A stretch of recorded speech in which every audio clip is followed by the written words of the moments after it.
नमस्कार दोस्तों, मैं दीपंकर आज बात करूँगा आकाशा फाइनेंस में एज़ ए फ्रेशर आप कौन-सा कॉस्ट पोस्ट में अप्लाई कर सकते हो। आकाशा फाइनेंस में जॉइन करने के लिए आपका क्वालिफ़िकेशन क्या चाहिए? आकाशा फाइनेंस में एज़ ए फ्रेशर अगर आप जॉइन करते हो तो कितना पैसा आप कमा पाओगे? अगर आप आकाशा फाइनेंस से जुड़ते हो तो फ्यूचर में आपका ग्रोथ कैसा रहेगा? तो वीडियो शुरू करने से पहले बताना चाहूँगा दोस्तों मैं दीपंकर मैं बेसिकली फाइनेंस रिलेटेड कंटेंट बनाता हूँ और नया-नया वैकेंसी का भी वीडियो डालता हूँ। तो जो लोग मेरे चैनल पे पहली बार आए हो, फ्रेशर हो, फाइनेंस रिलेटेड जॉब में जॉइन करना चाहते हो, आप प्लीज़ मेरे चैनल को लाइक, सब्सक्राइब, कमेंट करके शेयर करके रख दीजिएगा, ताकि इसके बाद जो भी मैं वीडियो डालूँ उसका नोटिफ़िकेशन आपके पास तुरंत चला आए। सबसे पहले मैं आपको बताना चाहूँगा आकाशा फाइनेंस के बारे में। आकाशा फाइनेंस जो है, जो formerly known as a Puja Finance नाम से मतलब मार्केट में परिचित है और ये जो कंपनी है ये बेसिकली ईवी ईवी मतलब इलेक्ट्रिक व्हीकल जो 3 पहिए का टोटो फाइनेंस है ना, इसको फाइनेंस करवाता है और इंडिया में जो है ये कंपनी बहुत अच्छे से ग्रो कर रहा है। मेरे को पता है बहुत सारे फ्रेशर लोगों को पता नहीं है आकाशा फाइनेंस के बारे में। जो लोग मेरे कमेंट बॉक्स में बार-बार नया-नया माइक्रो फाइनेंस कंपनी के बारे में पूछता रहता है, उनके लिए बताना चाहूँगा आकाशा फाइनेंस आपके लिए एक बहुत ही बड़ी अपॉर्च्युनिटी है, गोल्डन अपॉर्च्युनिटी है। क्यों? पहला पॉइंट तो ये है कि आकाशा फाइनेंस में अगर आप जॉइन करते हो, तो आपका जो जॉब लोकेशन है या जॉब पोस्टिंग जो है आपके होम लोकेशन में दिया जाता है। दूसरा जो है आकाशा फाइनेंस बहुत ही अच्छा खासा इनकम जनरेट करके देता है। तीसरा जो चीज़ मेन पॉइंट जो है वर्किंग कल्चर, कंपैरिज़न में मेरा 3-4 दोस्त आकाशा फाइनेंस में काम करते हैं, कंपैरिज़न में दूसरा माइक्रो फाइनेंस की तरह आकाशा फाइनेंस में इतना चिड़-चिड़ नहीं होता। हाँ, प्रेशर तो रहता है, लेकिन क्या होता है प्रॉब्लम सॉल्व भी ईज़ी हो जाता है। तो वर्किंग कल्चर भी ठीक-ठाक है कंपनी में, इनकम भी ठीक-ठाक है। तो चलिए ज़्यादा ना बात बोल के चलते हैं मेन टॉपिक पे। आकाशा फाइनेंस में अगर आप जुड़ना चाहते हो तो आपका क्वालिफ़िकेशन होना चाहिए 10+2 अगर 12 हो तो आकाशा फाइनेंस में कलेक्शन एग्जीक्यूटिव से आप जुड़ सकते हो। लेकिन सेल्स में जुड़ने के लिए बेसिकली ग्रेजुएट लगता है, लेकिन कुछ-कुछ सिचुएशन में शायद 12 पास कैंडिडेट को भी कंसीडर कर रहा है आकाशा फाइनेंस। लेकिन मैं आपको बताना चाहूँगा फ्रेशर अगर आप 12 पास हो तो डायरेक्ट आप आकाशा फाइनेंस में कलेक्शन में जॉब कर सकते हो।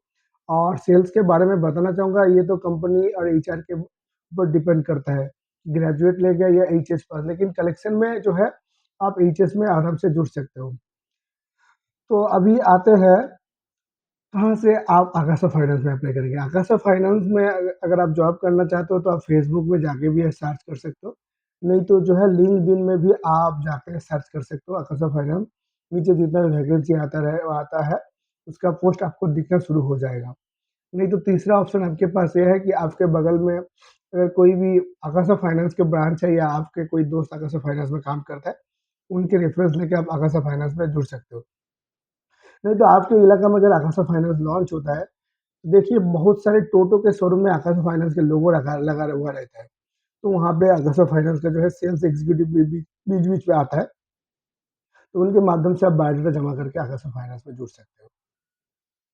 तो अभी आते हैं सैलरी के बारे में। एज़ ए कलेक्शन एग्जीक्यूटिव अगर आकाशा फाइनेंस में आप जुड़ते हो, तो आपका जो स्टार्टिंग सैलरी है 13 से 15,000 का पैकेज शुरू होगा, जो कि लगभग 11 साढ़े 11,000 आपको स्टार्टिंग सैलरी इंडियन सैलरी मिलेगी। उसके साथ फ्यूल जो है 3 से 5,000 रुपए तक आपका फ्यूल मिल जाएगा मतलब 11 पकड़ लेते हैं 4,000, 11 4 15,000 हो गया। उसके बाद अगर आप सही से काम करते हो तो एवरेज आप आकाशा फाइनेंस में 6 5 से 6,000 आप इंसेंटिव कमा सकते हो एवरेज अगर आप टारगेट कंप्लीट करते हो कलेक्शन का। तो प 11 हो गया आपका बेसिक सैलरी 4,000 आपका मतलब फ्यूल और 5,000 पकड़ लेते हैं इंसेंटिव। 20,000 आप अपना घर में काम करके कमा सकते हो। और जॉब रोल की बात करते हैं तो आकाशा फाइनेंस में जो कलेक्शन एग्जीक्यूटिव होता है, उनको बेसिकली 3 बकेट मतलब 3 तरह की कस्टमर सँभालने को होता है। वो बकेट 1, बकेट 2, बकेट 3 तो तीनों बकेट में आपको कलेक्शन को सँभालना होगा और कई बार कस्टमर को जो है आपका ओवरड्यू भी चला जाता है जो higher bucket NPA customer, NPA resolution भी आपको करना पड़ेगा। कलेक्शन ड्यूटी की बात करते हो तो बेसिकली जो कस्टमर का नैच मिस हो जाएगा, नैच मतलब हर फाइनेंस कंपनी जो है कस्टमर का बैंक के साथ मैच करवा लेता है लोन के ईएमआई के लिए।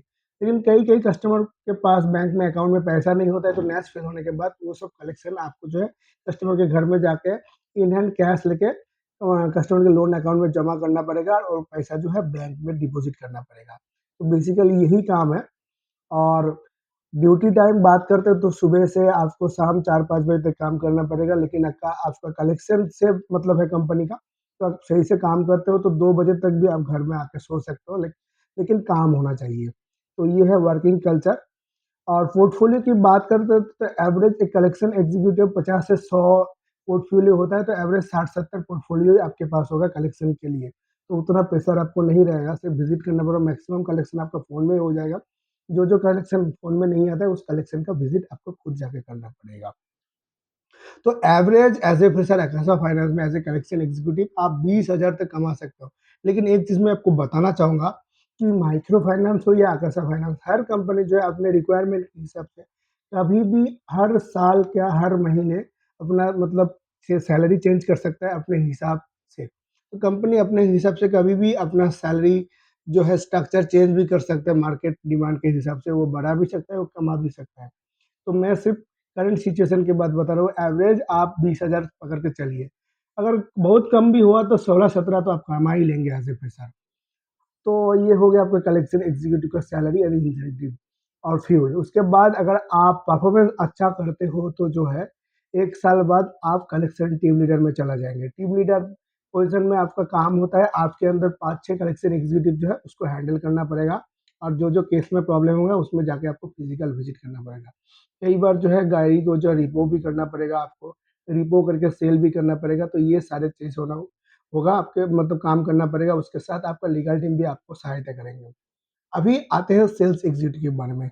एज़ ए सेल्स एग्जीक्यूटिव एक एक अकाशा फाइनेंस के सेल्स एग्जीक्यूटिव के पास मिनिमम 5-6 शोरूम उनके अंडर होता है। कई-कई बार ज़्यादा होता है, कई-कई बार जो 1 ब्लॉक या 2-3 ब्लॉक एक सेल्स एग्जीक्यूटिव के अंदर आता है। तो कई किसान के मन में क्वेश्चन आ सकता है, तो एक सेल्स एग्जीक्यूटिव पूरा एरिया को कैसे सँभालेगा? तो मैं आपको बताना चाहूँगा, एक सेल्स एग्जीक्यूटिव जो है हर मतलब शोरूम में जाके एक उनका बिज़नेस कोड खोल के दे देता है उनको, लोन करवाने के लिए।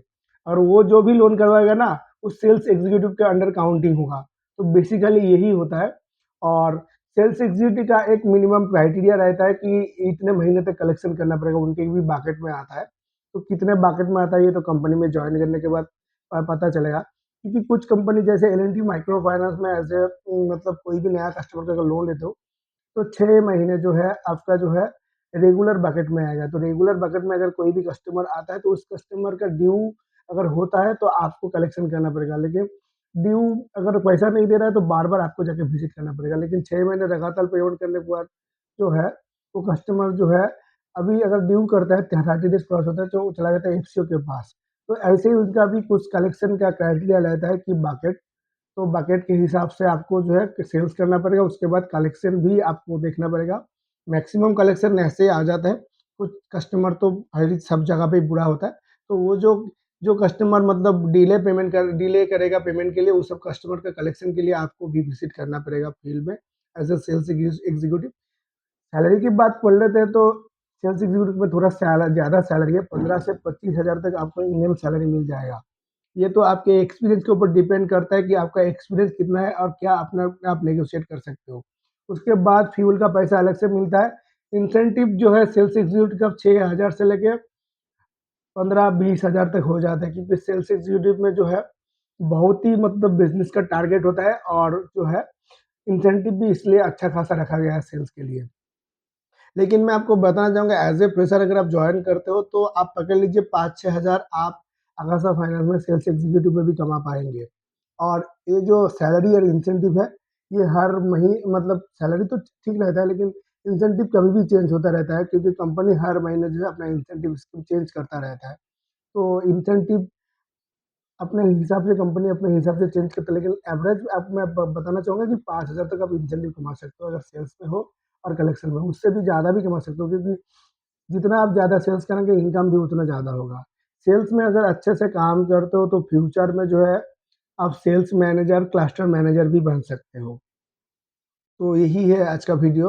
अगर आपको वीडियो अच्छा लगा, इसी तरह की वीडियो आप देखना चाहते हो, तो चैनल को लाइक, सब्सक्राइब, कमेंट करके शेयर करके रख दीजिएगा। धन्यवाद।